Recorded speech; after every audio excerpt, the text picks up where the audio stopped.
நீங்கள் தூக்கி வீசப்படுகிறீர்கள். இது உண்மையா இல்லையா? நிச்சயமா சொல்றேன். நம்ம கடவுள் நம்ம வாழ்கிற வாழ்க்கைய நினைச்சு தலையில அடிச்சுக்கிறார். நீங்க அடிக்கல, அவரும் அடிச்சுக்கிறார். வாழ்ந்த வாழ்க்கை போதுங்க, ரொம்ப அசிங்கமா இருக்குது. அவ்வளவு என்ன பாவத்தை நம்ம செஞ்சிட்டோம். இன்னைக்கு ஜெயிச்சிட்டா நாளைக்கு நீங்க நிச்சயமா ஜெயிப்பீங்க. ஆனா இன்னைக்கு தோத்துட்டீங்கன்னா நாளைக்கு சத்தியமா நீங்க தோப்பீங்க. இத நீங்க காலால எட்டி உதைக்கிறீங்க. அதனாலதான் ஃபியூச்சர்ல உங்களால ஓட முடியல, நடக்க முடியல. சக்தி இழந்து சாய்ப்பா இருக்காரு. அந்த சக்தி இழந்த சாய்ப்பாவை சக்தி வாய்ந்த சாய்ப்பாவை மாத்தினாதான் சக்தியான மனிதனா இந்த உலகத்துல நீங்க வாழ முடியும். ஓம் சாயிரா சாயிரா, ஓம் சாயிரா சாயிரா, ஓம் சாயிரா சாயிரா, அன்பே சாயிரா, பேரன்பே சாயிரா, அகிலம் தளிக்க ஆத்மா விழிக்க அனுதினம் சாயிரா, எங்கள் அன்பே சாயிரா.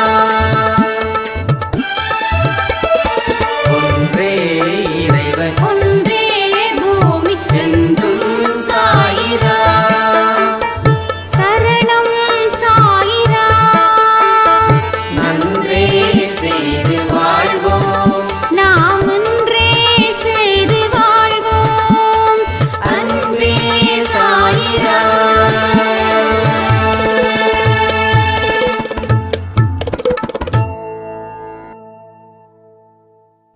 சாயிராம். என் உயிரின் உயிரானவர்களே, ஒரு சிறப்பான தொடக்கத்தை சாய்ப்பா எனக்கு காலையில் கொடுத்தாரு. என் முன்னாடி அவருடைய உருவத்தை பார்த்தது போல ஒரு பிரமிப்பு. நான் தொடர்ந்து கடைபிடிச்சிட்டு இருக்க எல்லா விஷயத்தையும் நேற்று கொடுத்த இரவு பதிவில் கூட நீங்கள் தியாகம் பண்ண சொன்னீங்க. நான் திரும்பவும் சொல்கிறேன், தியாகம் பண்ணி எனக்கு தேவையானதை நான் நிச்சயமாக சாதிப்பேன். அதுக்கு அன்பேசாய் குடும்பத்தில் இருக்கிறவங்களுடைய வாழ்த்துக்கள் எனக்கு வேணும் அப்படின்னு ஒரு சாய்ராம் சொல்லியிருந்தாங்க. ஸோ எல்லோரும் உங்களை வாழ்த்துறோமா? டெஃபினட்டாக நீங்கள் தியாகம் பண்ணுங்கள். உங்கள் வாழ்க்கையில் நடக்க வேண்டிய அதிசயமும் அற்புதமும் இந்த நொடி நடக்கட்டும். அதற்கு நீங்கள் தயாராக இருங்க. ஸோ உங்கள் எல்லாருக்கும் ஒரு விஷயத்த சொல்கிறேன். எதுவுமே செய்யாமல் எதையுமே பெற முடியாது. ஏதாவது செஞ்சாதான் நீங்கள் எதையாவது பெற முடியும். திரும்ப திரும்ப கண்ணீரால் உங்கள் கர்மாவை கழுவ முடியும் அப்படின்னு நினச்சிங்கன்னா அது மிகப்பெரிய தவறு. உங்கள் கண்ணீரோட சேர்த்து முயற்சியும், அதற்கு உண்டான உழைப்பும், அதற்கு உண்டான தியாகத்தையும் இங்கே செஞ்சால் மட்டும்தான் உங்கள் கர்மா முழுவதுமாக போகும். ஒரு இடம் கரையாக இருக்குது, வெறும் தண்ணியை மட்டும் ஊற்றி அலசிட்டா அந்த கரை போயிடுமா? கரை எப்படிப்பட்டதாக இருக்குதுன்னா ரொம்ப அழுத்தம் கொடுக்கக்கூடிய கரையாக இருக்குது. அதுக்கு என்ன பண்ணணும்? சோப்பு தூள் வேணும். அதை சரியான அளவில் கலக்கணும். அதை சோப்பு தண்ணியாக்கி அதை கழுவி அதுக்கப்புறமா நல்ல தண்ணியை ஊற்றி கழுவணும். வெறும் தண்ணியால் இந்த கரையை கழுவ முடியாது. வெறும் தண்ணியால் கரையக்கூடிய கரை வேற. ஆனால் இந்த கரையை கரைக்கணும் அப்படின்னா, அழிக்கணும் அப்படின்னா அதுக்கு தேவையானதை சேர்த்து அதுக்கப்புறமா தண்ணீரை ஊற்றி தான் கழுவணும். அது போல தான் உங்கள் வாழ்க்கையிலையும் ஏற்பட்ட கர்மா அப்படின்ற திரை. இந்த திரை ஏன் வந்துச்சு, ஏன் இந்த அழுக்கு வந்துச்சுன்னா மாய வலையில் சிக்கனதால் வந்த வினை. நீங்களா போய் குதிச்சிங்க. அதனால் அந்த காயத்தை அனுபவிக்க வேண்டிய காலத்தின் கட்டாயம் இப்போ உங்களுக்கு உள்ள இருக்கு. இதை சரி பண்ண முயற்சி பண்ண அதற்கு தகுந்த மாதிரி வழிகளை கடவுள் ஏற்படுத்துகிறாருன்றதை நீங்கள் புரிஞ்சுக்கோங்க. ஒரு பதிவுமே உங்களுக்கு மிகப்பெரிய கைடு தான் நான் நம்புகிறேன். அது உண்மையா பொய்யான்றதை நீங்கள் சொன்னாதான் எனக்கு தெரியும். ஏன்னா நான் சொன்னால் அது எனக்கு வேற மாதிரி ஆகிட போகுது. எது உண்மையோ அதை நீங்கள் சொல்லுங்கள். இன்னும் சரியான வழிமுறைகளை நாம் இன்னும் அதிகரிக்கணும். நம்மளை நாம் இன்னும் செதுக்கணும். செதுக்கிறவங்க முன்னாடி வந்து நில்லுங்க. செதுக்கிறதுக்கு முடியாதவங்க பின்னாடியே நில்லுங்க. வாட்ச் பண்ணுங்க. உங்களை தாண்டி நிறைய பேர் வாழ்வாங்க. அதை பார்த்து ரசிச்சுக்கோங்க. ஆனால் உங்கள் வாழ்க்கை என்றைக்குமே பின்தங்கியே தான் இருக்கும். அதையும் யோசிச்சுக்கோங்க. ஸோ முயன்றவன் வாழ்க்கையில் ஜெயிக்கிறான். முயலாதுன்னு உட்கார்றவன் அங்கே உட்கார்றான். இவ்வளோதான் வித்தியாசம். உங்கள் வாழ்க்கையில் எனக்கு இவ்வளவு பிரச்சனை இருக்குதா அப்படி இப்படின்னு சொல்லிக்கிட்டே இருந்தீங்கன்னா காலம் பூரா நீங்கள் அதை சொல்லிக்கிட்டே தான் இருக்கணும். என்னுடைய பிரச்சனைகள் வெகு விரைவில் சரியாக்கப்படும். என்னுடைய பிரச்சனைகளை தீர்ப்பதற்கு தானே சாய்ப்பாக இருக்காரு. அவருக்கு சேவைகள் செய்வதன் மூலமாக என்னுடைய பிரச்சனைகளை தீர்க்க முடியும் அப்படின்ற ஒரு பெரும் நம்பிக்கை எனக்குள்ளே இருக்கு. அந்த நம்பிக்கை என்னை காப்பாற்றும். அந்த மாதிரி உங்கள் மனநிலை இருந்துருச்சுன்னா நீங்கள் எந்த மாதிரி ஒரு வாழ்க்கை வாழணும்னு நினைக்கிறீங்களோ அப்படிப்பட்ட வாழ்க்கையை வாழ்ந்து நீங்கள் சந்தோஷமாக இருக்கலாம். இங்கே நீங்கள் ஹாப்பியாக இருக்கணுன்றது தான் மெயின். மற்றவங்க என்னால் ஹாப்பியாக இருக்கணும்னு சும்மா அந்த போலி ட்ராமா வேண்டாம். ஏன்னா இந்த ட்ராமாவால் டெஃபினட்டாக நீங்கள் ஹாப்பியாக இருக்கவே முடியாது. பிடிக்கிறத பிடிக்குதுன்னு சொல்லுங்கள், பிடிக்காததை பிடிக்கலன்னு சொல்லுங்கள். அடுத்தவங்க மனசு காயப்படும் அப்படின்னு பிடிக்காததை பிடிக்கன்னு சொன்னீங்கன்னா அதன் மூலமாக வரக்கூடிய தர்ம சங்கடத்தை நீங்கள் அனுபவிக்க வேண்டிய ஒரு கட்டாயம் நிச்சயமாக வரும்.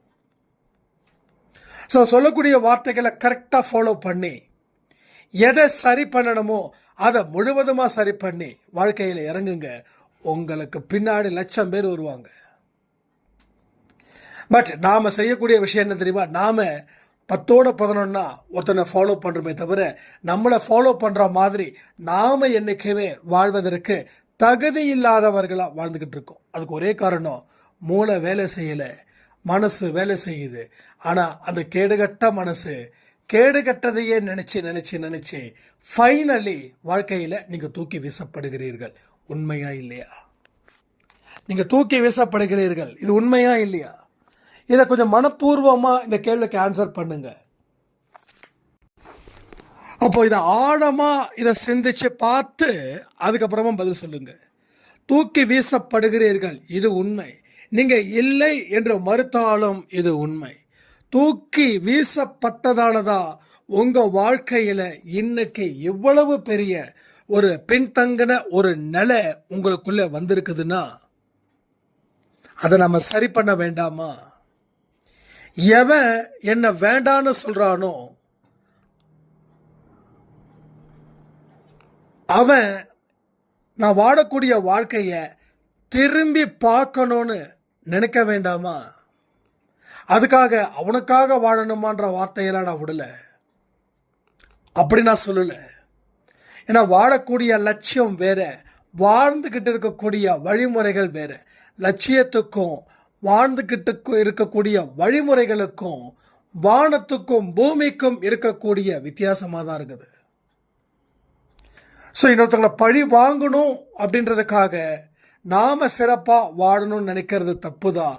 ஆனாலும் இங்கே உங்களுக்கு உள்ள ஒரு தன்னம்பிக்கை ஏற்படுத்துறதுக்கு இந்த வழிகளை சொன்னேனே தவிர இதை நான் முழு மனதோட சொல்லலை. அட்லீஸ்ட் அங்கே இருந்தாவது உங்கள் வாழ்க்கை ஆரம்பமாகட்டுமே. சில பேர் என்ன நினைக்கிறாங்க அப்படின்னா, அமைதியாக இருங்கன்னா அடிமையாக இருக்கணும் அப்படின்னு நினைக்கிறாங்க. ஸோ சொல்லக்கூடிய கருத்துக்களை நீங்கள் புரிஞ்சுக்கணுன்றதுக்காக தான் இத்தனை வார்த்தைகளை நான் சொல்லிக்கிட்டே இருக்கேன். தூக்கி எறியப்பட்டவர்களுக்கு பாடத்தை புகட்ட இங்கே எத்தனை பேர் தயாராக இருக்கீங்க? பாடத்தை புகட்டணும், அவங்கள பழி வாங்கணும், அவங்கள சிந்திக்கணும்னு சொல்லலை. இனி நீங்கள் உங்களை பற்றி சிந்திச்சுக்கோங்க, நீங்கள் உங்கள் கடவுளை பற்றி சிந்திச்சுக்கோங்க, நீங்கள் உங்கள் கர்மாவை பற்றி சிந்திங்க, நீங்கள் உங்கள் கூட வாழ்ந்துக்கிட்டு இருக்கிறவங்கள பற்றி சிந்திங்க. இதுதான் இப்போ தேவை.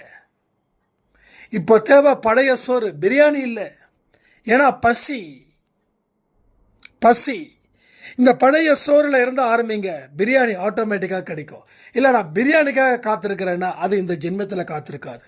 சின்ன வெற்றி இப்போ தேவை, சின்ன மாற்றம் இப்போ தேவை, சின்னதான முயற்சிகளும் சின்னதான உழைப்புகளும் சின்னதான தியாகங்களும் இப்போ உங்களுக்கு தேவை.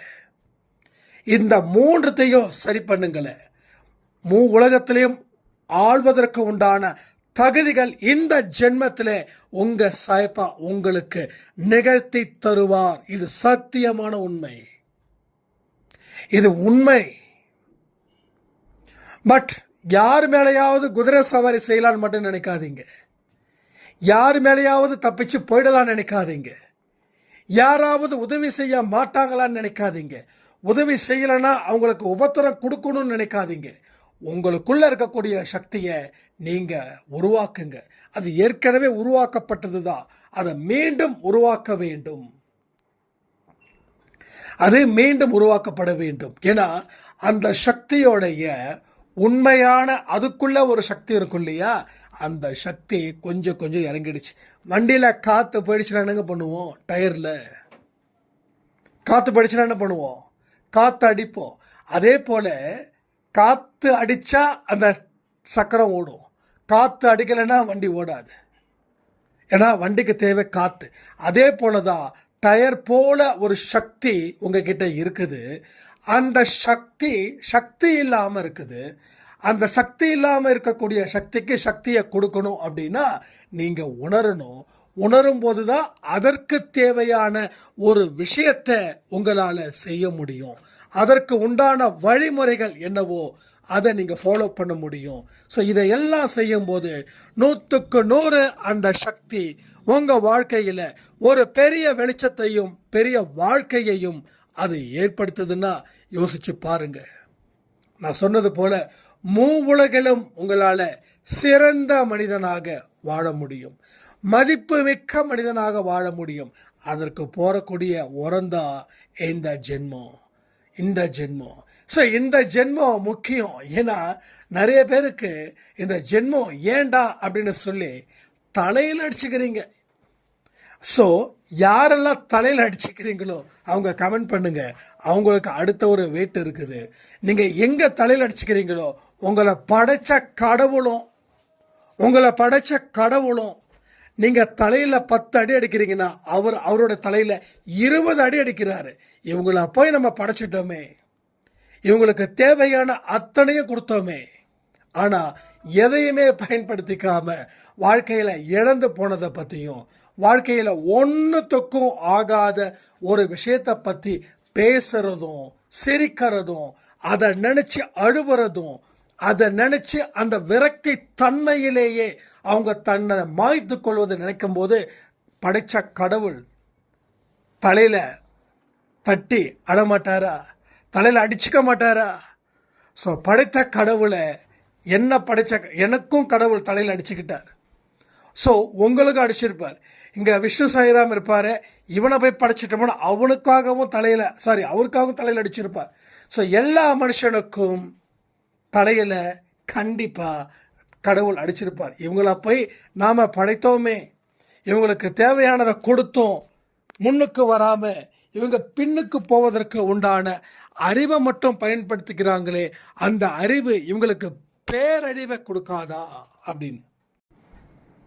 இப்போ அந்த படைத்தவருக்கே இப்படிப்பட்ட ஒரு படைப்பை படைச்சிருக்கோம், எவ்வளவு அழகா என்னோட குழந்தைங்க சந்தோஷமா வாழ்ந்துகிட்டு இருக்காங்க அப்படின்னு அவர் நினைக்கிற மாதிரி அவரை பரவச நிலையில நாம வைக்கணும்.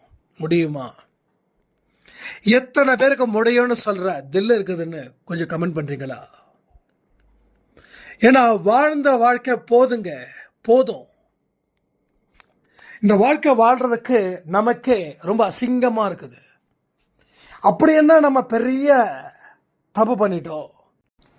ஸோ எண்ணி பார்க்கணும், எண்ணி பார்க்கணும். ஏன் இவ்வளவு பெரிய ஒரு துன்பம் என்னை சூழ்ந்திருக்குது? இந்த துன்பத்தை அகற்ற கடவுள் காட்டக்கூடிய வழி என்ன? அந்த வழியில் நான் எப்படி செல்வது? அந்த வழியில் எப்படி நான் செல்வது? அவ்வளோதான். It's very simple. உங்களோட துன்பம் இவ்வளோதான். இந்த துன்பத்தை அடைக்க இந்த வழி தான், வேற ஒன்றுமே இல்லை.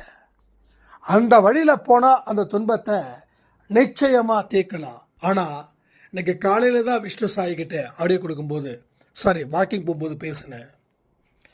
ஒரு விஷயம் செய்யும்போது அதில் பல பிரச்சனைகள் இருக்குதுன்னு தெரிஞ்சும் ஏன் அந்த விஷயத்தை நம்ம செய்கிறோம்? உடம்புக்கு முடியல அப்படின்னும் போது உடம்புக்கு முடியாத விஷயத்தை ஏன் நம்ம செய்கிறோம்? மனசுக்கு பிடிக்குது, ஆனால் அது பாரத்தை கொடுக்கும் நினைக்கும் போது ஏன் அந்த விஷயத்தை நாம் செய்கிறோம்? இந்த மாதிரி ஏன் என்ற கேள்விகளை நீங்கள் அடிக்கடி கேட்கும்போது தான் நீங்கள் நல்ல மனநிலையை தயார் செய்வீங்க. இல்லைன்னா உலகம் காட்டக்கூடிய வழி ஒன்று சொல்லவா? நான் ஆக்சுவலாக ஸ்வீட்டை மறுபடியும் தியாகம் பண்ணலான்னு இருந்தேன். நல்லா புரிஞ்சுக்கோங்க, எனக்கு எப்படிலாம் சோதிக்கிறார் பாருங்களேன். நேற்று நைட்டு கொடுத்த ஆடியோஸில் நான் சொன்னேன்னா இல்லையா, எனக்கு பிடிச்சது அதிகமான ஸ்வீட் எனக்கு ரொம்ப பிடிக்கும். எல்லா ஸ்வீட்டும் ரொம்ப பிடிக்கும். அதிகமாக நான் ஸ்வீட் சாப்பிட்டேன் அப்படின்னா எனக்கு உடம்பே டல் ஆகுது. ஏன்? சம்டைம்ஸ் ஆடியோ கொடுக்கறதுல கூட தெம்பு இல்லாத போல இருக்கு. சம்டைம்ஸ் நிறைய போகும் ஸ்வீட்ஸ் எல்லாமே. நம்ம ஆஃபீஸ் பக்கத்தில் அவங்களுடைய நேட்டிவ் வந்து திருநெல்வேலி. அவர் எப்போ போனாலும் அவர் ரொம்ப ஜாஸ்தி அன்பு நம்ம மேலே. அவங்க வீட்டில் ஒருத்தராக பார்ப்பார். எப்போ போனாலும் திருநெல்வேலியில் என்னங்க கிடைக்கும்? இருட்டுக்கடை அல்வா தானே ஃபேமஸ்ஸு. அங்கே ஒரு கடை இருக்க, லக்ஷ்மி விலாஸ் லாலா ஸ்வீட்ஸ் அப்படின்னு சொல்லிட்டு. போன தடவை வாங்கிட்டு வந்தார். ஒரே நாளிலே ஐ திங்க் 1/2 கிலோன்னு நினைக்கிறேன் காலி பண்ணியாச்சு. எனக்கு அவ்வளோ பிடிக்கும், ரொம்ப பிடிக்கும், ரொம்ப நல்லாயிருக்கும் டேஸ்ட்டு, அந்த எண்ணெய் அதனால. ஆனால் நேற்று நைட்டு விஷ்ணு சாய்ராம் ஆஃபீஸ்லேருந்து வரும்போது, இந்தாங்க மறுபடியும் நீங்கள் கேட்ட அல்வா வந்துடுச்சு, பக்கத்தில் அண்ணா கொடுத்தாரு அப்படின்னு. யோசிச்சு பாருங்க. இதை சாப்பிட்றது தப்பு இல்லை, ஆனால் முடிவு பண்ணதுக்கப்புறம் சாப்பிட்றது தப்பு தானே. முடிவு பண்ணியாச்சே சாப்பிடக்கூடாதுன்னு. அப்போது முடிவு பண்ணலைன்னா சாப்பிடு, முடிவு பண்ணிட்டு சாப்பிடாத. இந்த மனக்கட்டுப்பாடு நமக்குள்ள இருந்துச்சுன்னா என்னைக்கோ நம்மளுடைய செயலும் நம்மளுடைய சொல்லும் வெற்றி மேலே வெற்றி அது கொடுத்தே தீரும். தெரியுமா உங்களுக்கு? ஒரு ஹிமாலய வெற்றி உங்களுக்கு நிச்சயமாக கிடைக்கும். ஒன்றே ஒன்று தான், எதை கட்டுப்படுத்தணும்? மனதை கட்டுப்படுத்து. மனசு அலையும். இன்னைக்கு சாப்பிட்டுடு, நாளைக்கு எடுத்துக்கோன்னு சொல்லும். நாளைக்கும் என்ன பண்ணும்? இதே டைலாகை நாளைக்கும் சொல்லும். நாளானைக்கு என்ன பண்ணும்? இதே டைலாக நாளானைக்கு சொல்லும். ஸோ அன்னைக்கு நாளைக்கு கட்டுப்படுத்துறதுக்கு இன்றைக்கே ஏன் கட்டுப்படுத்தக்கூடாது? இன்றைக்கே ஏன் அதை சரி பண்ணக்கூடாது? அப்போது இன்று முக்கியமா நாளை முக்கியமா? நாளை முக்கியம் அப்படின்றது சும்மா உங்களை நீங்கள் ஏமாத்துறீங்கன்னு அர்த்தம். நாளை என்பது வருமா வராதான்னு தெரியாது, ஆனால் இன்னைக்கு தான் வந்திருக்குது. இப்போ இந்த நொடி தான் நிச்சயம், அடுத்த நொடி தெரியாது. நாளைக்கு இப்போ நாடிய கொடுக்குற நேரம் கரெக்டாக 10:10. நாளைக்கு 10:10க்கு நான் என்ன பண்ணுவேன்? நான் சந்தோஷமான மனநிலையில் இருப்பேனா? இல்லை ஏதோ ஒர்க் பண்ணுவேனா? இல்லை யாருக்கிட்டையாவது பேசிகிட்டு இருப்பேனா? இல்லை தூங்குவேனா? இல்லை சாப்பிடுவேனா? இல்லை ரொம்ப எமோஷ்னலாக இருப்பேனா? தெரியாது. தெரியாதுல்ல? யாருக்கா தெரியுமா? தெரியாது. அப்போ நீ நாளைக்கு எப்படி உன்னோட மனசை கட்டுப்படுத்த முடியும்? இன்னைக்கே தோத்துட்டேனா நாளைக்கும் தோப்பேன். ஆனால் இன்னைக்கு ஜெயிச்சிட்டேனா நாளைக்கு நீ ஜெயிப்ப இல்லை. இன்னைக்கு ஜெயிச்சிட்டா நீ நாளைக்கு ஜெயிப்ப. அப்போ இன்றுன்றதை ஒத்தி வச்சனா உன்னோட வெற்றியை ஒத்தி வைக்கிறேன்னு அர்த்தம். இன்னைக்கு ஒத்தி வைக்கலைன்னா உன்னோட வெற்றிகளை கிட்ட கொண்டு வந்து சேர்த்துக்க நீ விருப்பப்படுறன்னு அர்த்தம். நீ விருப்பப்பட்டாதான் அந்த வெற்றி வரும். நீ விருப்பப்படலைன்னா அந்த வெற்றி வராது. ஆனால் வெற்றிக்காக இங்கே எல்லோரும் விருப்பப்படுறோம். ஆனால் அதன்படி நடக்கிறோமா? இல்லை. அதன்படி நம்ம நடக்கிறோமா? இல்லை. அப்போ வெற்றி பெறணுன்ற எண்ணம் இருக்குது. ஆனால் செய்து கொண்டிருக்கக்கூடிய அத்தனை வேலைகளும் தோல்வியை பேஸ் பண்ணி நடக்குது. வெற்றியை பேஸ் பண்ணி இல்லை. எதை பேஸ் பண்ணி? தோல்வியை பேஸ் பண்ணி. தோல்வி தான் உன்னோட ஆதாரமாக நினச்சி நீ வாழ்ந்துக்கிட்டு இருக்க. அதனால தான் இன்னைக்கு இந்த நொடியை காலால் எட்டி உதைக்கிற. நீ இதை காலால் எட்டி உதைக்கிறதால தான் உன்னால் ஃப்யூச்சரில் ஓட முடியல. ஸோ எல்லா விஷயத்தையும் பொறுமையாக நிதானமாக கேளுங்க. கேட்கும்போது தான் உங்கள் வாழ்க்கையில் பல அற்புத சக்திகள் உங்களுக்கு நடந்தே தீரும். இதை எல்லாக்கும் உள்வாங்குங்க. உள்வாங்குங்க. உள்ள என்ன வச்சுக்கணுமோ அதான் வச்சுக்கணும். உங்கள் வீட்டுக்குள்ளே என்ன வச்சுப்பீங்க? தரித்திரத்தை வச்சுப்பீங்களான்னு? எது அதிர்ஷ்டமோ எது உங்கள் வாழ்க்கைக்கு நல்லதோ அதை தானே வச்சுப்பீங்க. ஆனால் மனசில் மட்டும் ஏன் அத்தனை துரதிர்ஷ்டத்துக்கு உண்டான வழிகளை வச்சுருக்கீங்க? அப்போ மனசில் என்ன வச்சுருக்கீங்களோ அதை தானே நீங்கள் செயல்படுத்துவீங்க. செயல்படுத்தும் போது எவ்வளவு பிரச்சனைகள் வந்துக்கிட்டு இருக்குதுன்றதை யோசிச்சு பாருங்கள். இப்பயும் சொல்கிறேன், நிறுத்தி நிதானமாக ஆடுங்க. அவசரப்பட்டு காலடி எடுத்து வைக்க வேண்டாம். ஒரு நாள் ஆனாலும் பரவாயில்ல, சிந்திச்சு செயல்படுங்க. சிந்திக்காமல் செயல்படுறதால தான் இன்றைக்கி 24 மணி நேரமும் ஏதாவது ஒன்று நினச்சா அழுகை மட்டும் பீறிட்டு வருது, வேறு எதுவும் நடக்கலை. ஸோ இது எல்லாத்தையும் நீங்கள் எப்போ சரி பண்ண போகிறீங்கன்னு கொஞ்சம் கமெண்ட் பண்ணுங்கள். சரி பண்ணால் வாழ்க்கையில் சிறப்பு, சரி பண்ணனா வாழ்க்கையில் வெறுப்பு. வெறுப்பு வேணுமா சிறப்பு வேணுமா? இது எல்லாத்தையும் யோசிப்பாருங்க. அடுத்த ஜென்மத்துக்கு விதை போடுற மாதிரி தெரியல, போட்ட விதையையும் நோண்டி எடுத்து தூக்கி எறிகிறீங்கன்னா அப்போ அடுத்த ஜென்மம் இதை விட மோசமான ஜென்மமாக மாறிடுச்சுன்னா என்ன செய்வீங்க? என்ன பிளான்? நிறைய பேருக்கு என்ன பிளான், என்ன லட்சியம், என்ன நோக்கம், என்ன வழி ஒன்றும் தெரியல. ஒன்றுமே தெரியல. முதல்ல தெரிஞ்சுக்கிட்டு களத்தில் இறங்குங்க. தெரிஞ்சுக்கிட்டு வாழ ஆரம்பிங்க. வாழ ஆரம்பிக்கும் போது தான் அதோட அற்புத சக்தி என்ன அப்படின்றது புரியும். இங்கே ஒருத்தன் கடவுள்னு சொல்லுவான், அவன் பின்னாடி போகாதீங்க. இங்கே எல்லோருமே கடவுள். நமக்கு மேலேயும் எவனும் இல்லை, நமக்கு கீழேயும் எவனும் இல்லை. சாமியார்களை நம்பி வாழ்க்கையை இழந்துடாதீங்க. உங்களுக்குள்ளே இருக்கக்கூடிய சாமி இருக்குது, அந்த சாமியை நினச்சி வழிபடுங்க. அது உங்களை காப்பாற்றும். அதுதான் சொல்கிறேன், உள்ளுக்குள்ளே ஒரு சக்தி, அந்த சக்திக்கு சக்தியை கொடுங்க. அந்த சக்திக்கு சக்தியை கொடுத்தா மட்டும்தான் அது உங்களை சக்தி வாய்ந்த மனிதனா இந்த உலகத்தில் நிறுத்தி வைக்கும். ஸோ நல்லா புரிஞ்சுக்கிட்டு இந்த பதிவை கேளுங்க. இதில் ஏகப்பட்ட விஷயங்கள் நம்ம பேசியிருக்கோம். என்ன தேவையோ அதை எடுத்துக்கோங்க. அதை எடுத்துக்கிட்டு சரி பண்ணுங்க. உங்கள் வாழ்க்கையில் அடுத்த சில வாரத்துக்குள்ள பெரிய மாற்றத்தை சாய்ப்பா ஏற்படுத்தணும்னு சொல்லி இன்றைக்கி காலையில் 4 மணிக்கு வெற்றி நிச்சயம் சாயின் சத்தியம் வந்திருக்கோம். யாராவது பார்க்கலன்னா நிச்சயமாக பாருங்கள். ஒவ்வொரு தடவையும் மொபைல் எடுக்கும்போது வாட்ஸ்அப்பில் நான் ஸ்டேட்டஸ் வச்சுருப்பேன். அது நிச்சயமாக சாய்ப்பா சம்மந்தப்பட்டதாக இருக்கும், இல்லை வீடியோ சம்மந்தப்பட்ட லிங்காக இருக்கும். அது இன்னும் நான் சொல்கிறேன், நல்லா கேட்டுக்கோங்க. ஒரு கனவு, அந்த கனவில் அன்பே சாய் கொஞ்சம் சக்தி இழந்து காணப்படுவது போல் இங்கே இருக்குது. ஸோ இவ்வளவு நாள் நம்ம உழைச்சிருக்கோம், அந்த உழைப்பை இப்போ பறிகொடுக்க போகிறோமோ அப்படின்னு ஒரு ஃபீல். சரியா? ஸோ இங்கே ஒருத்தவங்க 2 பேர் ஜெயிக்கிறதுக்காக இது பண்ணலை, இருக்கிற அத்தனை பேரும் ஜெயிக்கணும்னு தான். ஸோ நீங்கள் சக்தி இல்லாத மனிதனாக போயிட்டே இருக்கீங்களோன்னு எனக்கு தோணுது. ஏன்னா கனவுல சாய்ப்பா எனக்கு உணர்த்தினது அதுதான். ஸோ என்ன செய்ய போகிறீங்கன்றது உங்கள் விருப்பம். கடவுள் உங்களுக்கு வழிகளை தான் காட்டுவார், உங்களுக்கு ரிசல்ட்டை கொடுக்க மாட்டார். அந்த வழிகளை நீங்கள் போயிட்டு தான் நீங்கள் ரிசல்ட்டை பெற முடியும். அதை மனசில் வச்சுக்கோங்க. ஸோ தொடர்ந்து சச்சரித மெடிடேஷன் எல்லாமே பண்ணுங்கள். நேற்று கொடுத்த பதிவில் நிறைய பேர் சொல்லக்கூடிய வார்த்தைகள், அதாவது கரெக்டாக ப்ராப்பராக பண்ணுறவங்க கமெண்டில் போட்டுடுறீங்க, ப்ராப்பராக பண்ணாதவங்க வேறு ஒரு வழியில் என்ன அணுகுறாங்க. வாட்ஸ்அப்பில் ஆடியோ மூலமாக சொல்லக்கூடிய வார்த்தைகள் கேட்கும்போது எனக்கு ரொம்ப கஷ்டமாக தான் இருந்தது. நல்லா பக்காவாக பர்ஃபெக்டாக தான் பண்ணிகிட்டு இருந்தோம் சாய்ராம். திடீர்னு வாழ்க்கையில் ஏதாவது ஒரு எதிர்பாராத சம்பவம் வந்து சேருது. வந்து சேர்ந்த உடனே அதை ஹேண்டில் பண்ண என்னால் முடியல. அதனால் அந்த பழக்கம் அப்படியே நின்று போயிடுது.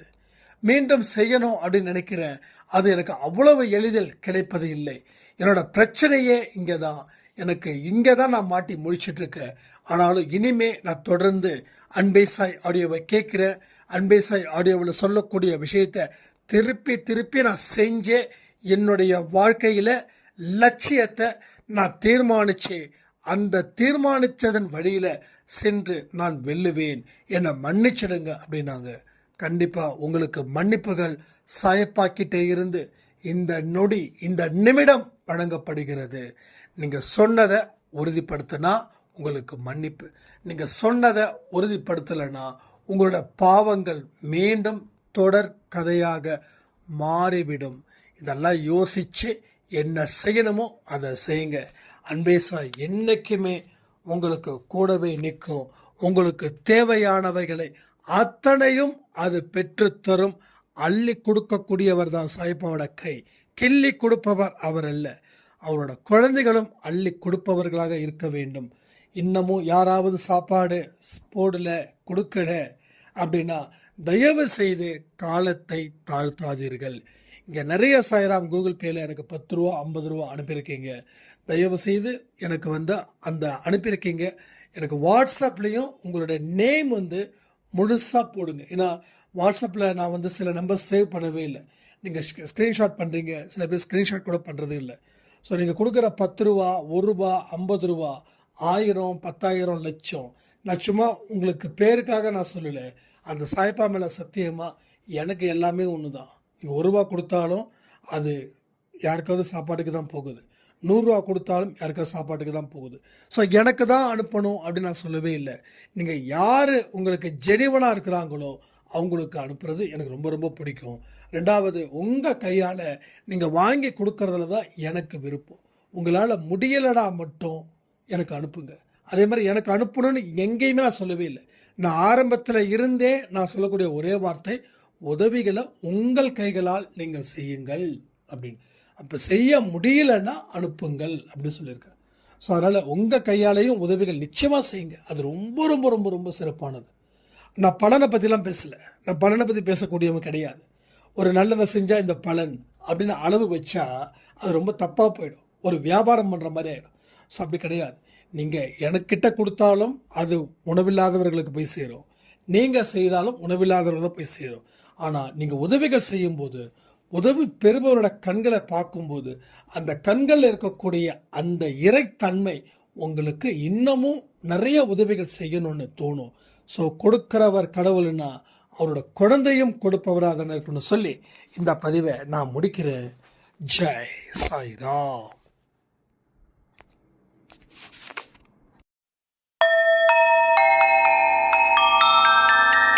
ஓம் சாயிரா.